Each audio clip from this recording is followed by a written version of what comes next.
बिस्मिल्लाहिर्रहमानिर्रहीम। अस्सलाम वालेकुम दोस्तों, आज के इस ऑडियो लॉग में हम यूक्रेन और रशिया की कॉन्फ्लिक्ट के हवाले से बात करने जा रहे हैं और ये डिस्कस करने जा रहे हैं कि इस कॉन्फ्लिक्ट के नतीजे में हमारे ऊपर कितना असर पड़ा है, ग्लोबल इकोनॉमी के ऊपर कितना असर पड़ा है और ग्लोबल हंगर इंडेक्स के ऊपर कितना असर पड़ा है, स्पेसिफिकली उस चीज के बारे में। क्योंकि हम सबको पता है कि रशिया और यूक्रेन सबसे ज्यादा वीट प्रोड्यूस करते हैं, जो कि वीट इस वक्त मार्केट में अवेलेबल नहीं है, जिसकी वजह से भुखमरी बहुत ज्यादा बढ़ने का खर्चा है और रोटी खाने के लिए भी लोगों को तड़पना पड़ रहा है आजकल के दिनों में। ये सारी की सारी जंग किस वजह से हुई है और क्यों हुई है, और ये जो बताया जा रहा है कि अब इजराइल भी इस जंग में कूद पड़ा है, तो इसके क्या रिपरकशन होंगे और ये जंग कितनी देर तक घसीटी जा सकती है और रशिया की कौन सी इसमें खामियां हैं जो ये जंग रशिया ने क्विकली एंड ना की, जिसकी वजह से रशिया इस जंग को क्विकली जीत ना सका। इस ऑडियो लॉग में हम ये सारी की सारी चीजें डिस्कस करने जा रहे हैं। अब सबसे पहले शुरुआत करते हैं रशिया के अंदर से। रशिया के अंदर हम सबको पता है कि व्लादिमीर पुतिन की डिक्टेटरशिप है। वो खुद को प्रेसिडेंट कहता रहे, लेकिन हकीकत में डिक्टेटरशिप है। डिक्टेटरशिप होने के बावजूद भी व्लादिमीर पुतिन ने बड़ा ही मतलब है ना अपने मुल्क को उठाया। इसे कहते हैं बेनोवलेंट डिक्टेटर। लेकिन फिर भी रशिया के अंदर वो चीजें नहीं पनप सकी जो पनपनी चाहिए थी। एक मजबूत फौज वगैरह, एक ऐसी सियासी जमातों का टोला जो इस मुल्क को संभाल सके, नेगोशिएट कर सके, या इस तरह के पावरफुल इंस्टीट्यूशंस जो मुल्क की खिदमत कर सके, लेकिन वो नहीं हो सके। वजह यहाँ पर यह है कि जब आप डिक्टेटरशिप में होते हो तो वन मैन शो बन जाती है चीजें। एक ही बंदा डिसाइड करता है पॉलिसी और उसको ही आपने टॉक करना होता है। यही एग्जैक्टली चीजें आपने पाकिस्तान में भी देखी है। जनरल बाजवा पॉलिसी बनाता जा रहा है बेवकूफों की तरह और पूरी की पूरी स्टेट मशीनरी उस पॉलिसी को इंप्लीमेंट करने के चक्कर में पड़ी हुई है। पार्लियामेंट भी जनरल बाजवा के सामने सर झुका के बैठी हुई है। इसी तरह से व्लादिमीर पुतिन के सामने भी डूमा उसकी जो है वो सर झुका के बैठी हुई है। हकीकत ये थी कि जब व्लादिमीर पुतिन के साथ जॉर्ज डब्ल्यू बुश ने एंगेजमेंट की थी, ये 2002 की बात कर रहा हूं मैं, वहां पर यह डिसाइड हो गया था कि अब नेटो एक्सपांड नहीं करेगा, बहुत सारी चीजें कंट्रोल में रहेंगी और व्लादिमीर पुतिन और अमेरिका के दरमियान मामला तय आ गए, सारे कुछ सेटलमेंट की तरफ जाएगा। हकीकत ये थी कि व्लादिमीर पुतिन ने इसे सीरियसली बाय किया और उस टाइम पर उसके पास कुछ ज्यादा ऑप्शंस अवेलेबल नहीं थे। वो नया लीडरशिप में आया था और उसके पास इकोनॉमिक रिसोर्सेज नहीं थे अपने मुल्क को चलाने के लिए। सो इसीलिए उसे वाशिंगटन के साथ हाथ मिलाना पड़ा और वहां पर एक इकोनॉमिक सेटलमेंट करनी पड़ी। लेकिन धीरे धीरे जब व्लादिमीर पुतिन ने गैस सेल करना शुरू कर दिया, इकोनॉमिक अपलिफ्ट करना शुरू कर दिया, रशिया को बहुत कुछ हासिल करना शुरू कर दिया, फिर व्लादिमीर पुतिन को अपना नेशनल पावर बढ़ाने की कोशिश करनी चाहिए थी। अपनी मिलिट्री को बिल्कुल मतलब है ना रीवेपनाइज करना चाहिए था। उसे अपनी मिलिट्री को मॉडर्न टेक्नोलॉजी से अवेयर करवाना चाहिए था। उसे अपनी मिलिट्री के ऊपर बहुत ज्यादा खर्च करना चाहिए था। उसकी मॉनिटरिंग होनी चाहिए थी अपनी मिलिट्री के ऊपर। हकीकत ये थी कि व्लादिमीर पुतिन ने अपनी मिलिट्री को उसके हाल के ऊपर छोड़ दिया। जो करते हैं करे, जो ना कर सकते हैं ना करे, भाड़ में जाए। उसके बाद व्लादिमीर पुतिन ने फोकस किया कि वो वहां पर पैसे बनाए। अब पैसे बनाना कोई बुरी बात नहीं है, उसने बहुत ज्यादा पैसे बनाए, अच्छी बात है पैसे बनाओ, लेकिन वो पैसे सिर्फ चंद लोगों ने ही बनाए, बल्कि पूरी रशियन अवाम को उसका फायदा नहीं पहुंचा। छोटे छोटे लोग थे, ओलिगार्की जिसे कहते हैं, 100 से 200 के करीब लोग थे जिन्होंने ज्यादा से ज्यादा पैसे बनाए। और जिन लोगों ने पैसे बनाए वो सारा का सारा पैसा लेकर यूरोप के अंदर इन्वेस्ट करते गए। मैं आपको बता दूं, हर मुल्क के अंदर 500 से 600 ऐसे लोग होते हैं जिनके पास उस मुल्क की 90% प्रॉपर्टी, एसेट्स या मनी होता है। इंडिया में भी यही है, अमेरिका में भी यही है और रशिया में भी यही है। लेकिन कुछ लोगों की ओलिगार्की वो अपने मुल्क के साथ वफादार होती है। इंडियन ओलिगार्की अपने मुल्क के साथ वफादार है, जितना भी पैसा है वो यहाँ पर अपने मुल्क के अंदर इन्वेस्ट करते हैं। रशियन ओलिगार्की ने कहां पर मतलब है ना गलती की, व्लादिमीर पुतिन ने इनको अलाउ किया कि आप दुनिया के अंदर एसेट्स खरीद सकते हैं, जो चाहे खरीद सकते हैं। उस ओलिगार्की ने भी सारे के सारे पैसे पूरी की पूरी दुनिया में फैला दिए, रशिया के ऊपर इन्वेस्ट नहीं किया। अगर वहां की ओलिगार्की चाहती तो रशिया के अंदर इस तरह के इंफ्रास्ट्रक्चर बना सकती थी जैसे दुबई में है, जिसकी वजह से रशिया के अंदर टूरिज्म बढ़ता और भी मार्केट सेक्टर्स थे जिसके ऊपर इन्वेस्ट करके उन्हें बढ़ा सकती थी। लेकिन उन्होंने जाकर पूरी दुनिया के अंदर एसेट्स खरीदना शुरू कर दिए, जिसकी वजह से नेट रिजल्ट ये निकला कि सारा का सारा पैसा रशिया से निकलकर बाहर जाने लगा दुनिया के अंदर, और जिसकी वजह से वहां पर भुखमरी गुर्बत भी ज्यादा बढ़ने लगी, जिसकी वजह से वहां की मिलिट्री की परफॉर्मेंस अब हम सब ने देख ली है। ये तो चेचन फाइटर्स हैं वगैरह वगैरह जो ये सारा का सारा काम लड़ रहे हैं। अब रशिया की मिलिट्री की हालत ये हो गई कि वो मर्सनरीज को हायर कर रहा है लड़ने के लिए। अब ये मुझे समझ में नहीं आता कि मर्सनरीज तक बात क्यों पहुंची। इसकी वजह से तो वहां की पूरी मिलिट्री लीडरशिप को बड़ी सख्त सजाएं होनी चाहिए थी। असल में मसला ये है कि वहां की फौजी लीडरशिप भी पाकिस्तानी फौजी लीडरशिप से इंस्पायर है। पूरे मुल्क के अंदर एक ISPR का इदारा कायम करो और प्रोपेगेंडा करते फिरो, हम बड़े बहादुर लोग हैं, हम बड़े प्रोफेशनल लोग हैं, और जब मैदान जंग आया तो लग पता गया कि कौन बहादुर है कौन प्रोफेशनल है। और पूरी की पूरी यूरोपियन यूनियन सपोर्ट कर रही थी यूक्रेनियन फोर्सेस को, जिनके पास हाईली एडवांस टेक्नोलॉजी थी। रशिया की वॉर डॉक्ट्रिन में यह वाज़ेह था कि उसकी जंग होनी भी है तो नेटो के साथ होनी है। तो उसके जनरल्स ने क्यों कैलकुलेशंस नहीं की कि नेटो के साथ हमने किस तरह से लड़ना है, बल्कि ये लोग अपनी ही एक फेक ड्रीम वर्ल्ड में रहने लग गए। हमारे साथ कभी भी नेटो की जंग नहीं होगी और जंगों की कॉन्फ्लिक्ट हमेशा हमेशा के लिए खत्म हो चुकी है। व्लादिमीर पुतिन भी 2007 तक ये बात एग्री कर चुका था कि दुनिया के अंदर जंगों का खतरा खत्म हो चुका है, अब कोई भी ज्योग्राफिकल चेंजेस नहीं होगी। जब नेटो ने ईस्टवर्ड पुश करना शुरू कर दिया, उसके बाद व्लादिमीर पुतिन को को रियलाइज हुआ कि हाँ यहाँ पर अभी जंगों का खतरा है। सो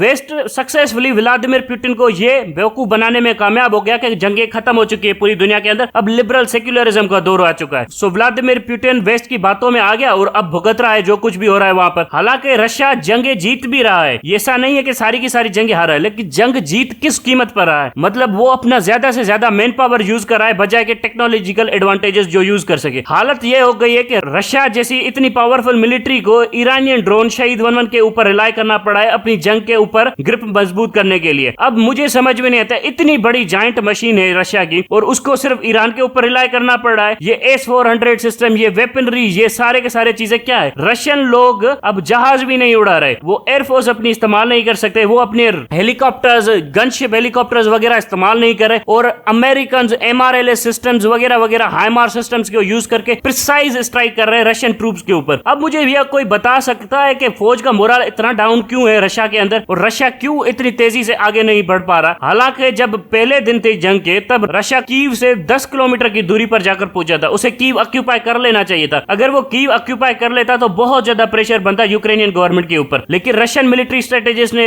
प्लान किया कि हमने कीव वगैरह ऑक्यूपाई नहीं करना, हमारी जंग का मकसद ये है कि इनको सिर्फ तड़ी चाड़ी जाए, इनको जूते मारे जाए और उसके बाद रिट्रीट किया जाए। रिट्रीट करने की बात तो ठीक है, लेकिन फिर भी रशिया के ऊपर इस तरह से हमले करने की जरूरत यूक्रेन की कैसे हुई। रशिया तो अपनी मिलिट्री मिथ के ऊपर माना जाता था ना, उन्होंने अपनी पूरी की पूरी मिलिट्री मिथ उड़ा के रख दी है। उन्हें अपनी मिलिट्री मिथ रीस्टेब्लिश करनी पड़ेगी अगर उन्हें सर्वाइव करना है। अगर दुनिया के अंदर यह डिक्लेयर हो गया कि रशियंस वैसे ताकतवर नहीं रहे जैसे वो कहते थे, तो फिर दुनिया ने ऐसी की तैसी कर देनी है रशिया की। रशिया के भी इतने टुकड़े करने हैं दुनिया ने कि रशिया को भी लग पता जाएगा। हर मुल्क अपनी मिलिट्री माइट के ऊपर ही चलता है और वो मिलिट्री माइट अपनी एक मिथ बना के रखती है कि हम बहुत ज्यादा ताकतवर है, जैसे अमेरिकन ने बनाई हुई थी पूरी दुनिया के अंदर। लेकिन अफगानिस्तान में जैसे ही उनकी मिलिट्री मिथ को चैलेंज किया गया और उनकी मिलिट्री मिथ बर्बाद हुई तो अफगानिस्तान की जंग उन्हें हारनी पड़ी। इसी तरह से वियतनाम में उन्हें जंग हारनी पड़ी, इसी तरह से सोवियत यूनियन के अंदर रशिया को जंग हारनी पड़ी। अब जो रशिया अपनी नेबरिंग टेरिटरी में भी अपनी मिलिट्री माइट नहीं एक्सरसाइज कर सकता, तो इस रशिया का क्या बनेगा। फिर ये मॉस्को के अंदर भी अपनी अथॉरिटी एक्सरसाइज नहीं कर सकेगा अगर इसकी मिलिट्री मिथ चैलेंज हो चुकी है, मिलिट्री माइट चैलेंज हो चुकी है पूरी तरह से। इस जंग से पाकिस्तान को भी बहुत कुछ सीखने की जरूरत है। यहाँ पर ये जो DGISPR के ड्रामे चल रहे होते हैं ना कि हम ये कर देंगे, हम वो कर देंगे, हम वो पावरफुल है, हम ये कर देंगे, ये ड्रामे बंद करें और अपनी फौज के ऊपर ज्यादा से ज्यादा ध्यान दे। यहाँ पर बहुत ज्यादा जंगें लड़नी है हमने, नॉर्थ वेस्ट फ्रंटियर में जंगें चल रही हैं, उनके ऊपर आपका ध्यान नहीं है। बलोचिस्तान की जंग खत्म होने का नाम नहीं ले रही, कश्मीर हम आजाद नहीं करवा सके, हिंदुस्तान की ताकत दिन ब दिन बढ़ती जा रही है, उसे हम चेक नहीं कर सकते। बात करते हैं यहाँ पर ये सारे के सारे ड्रामे बनवाने के चक्कर में लगे पड़े हैं। अगर आपने कुछ करना ही है तो मेहरबानी करके अपनी फौज के ऊपर ध्यान दीजिए और हिंदुस्तान की ताकत को कैसे कम करना है उसके ऊपर ध्यान दीजिए। यहाँ पर सारा दिन पाकिस्तानी अवाम को बेवकूफ बनाने के चक्कर में नए नए ड्रामाज लॉन्च करता रहता है ये DGISPR। और लास्ट पॉइंट ये है कि इसमें चाइना को भी देखना चाहिए। अगर रशिया का नंबर आ गया है तो उसके बाद चीन का नंबर है। चीन ये समझ रहा है कि हम भी वेस्टर्न डेमोक्रेसीज के ऊपर भरोसा करके चल रहे हैं और ये कभी हमें बिट्रे नहीं करेंगे। इसी तरह से UAE और सऊदी अरेबिया भी ये समझ रहे हैं कि हम वेस्ट के ऊपर भरोसा करके चल रहे हैं, तो जब तक वेस्ट हमारे साथ है हमारी हुकूमतों को कभी भी चैलेंज नहीं हो सकता। हकीकत यह है कि आपने अपनी हुकूमत अपने बलबूते के ऊपर कायम रखनी होती है, ना कि किसी के भरोसे के ऊपर। किसी के ऊपर भी भरोसा कर लो, भले वो आपका सगा भाई हो, अगर आपकी हुकूमत उसके भरोसे है तो जब भी आपके भाई की नीयत बदलेगी तो आपकी हुकूमत गिर जाएगी। यही काम हमने इमरान खान के साथ होते हुए देखा। जनरल बाजवा के भरोसे था, उसकी नीयत बदली, बाजवा के चक्कर में इमरान खान गिर पड़ा। यही काम अब ये सऊदी वाले कर रहे हैं, यही काम रशिया ने किया था 2001 में अमेरिका के ऊपर भरोसा करके, यही काम अब चीन कर रहा है अमेरिका के ऊपर भरोसा करके। इनको चुन चुन कर अलग अलग करके अमेरिका मारेगा। अगर हकीकत में चीन ने सर्वाइव करना है तो चीन को रशिया को इस तरह से मदद करनी चाहिए कि यूक्रेन की जंग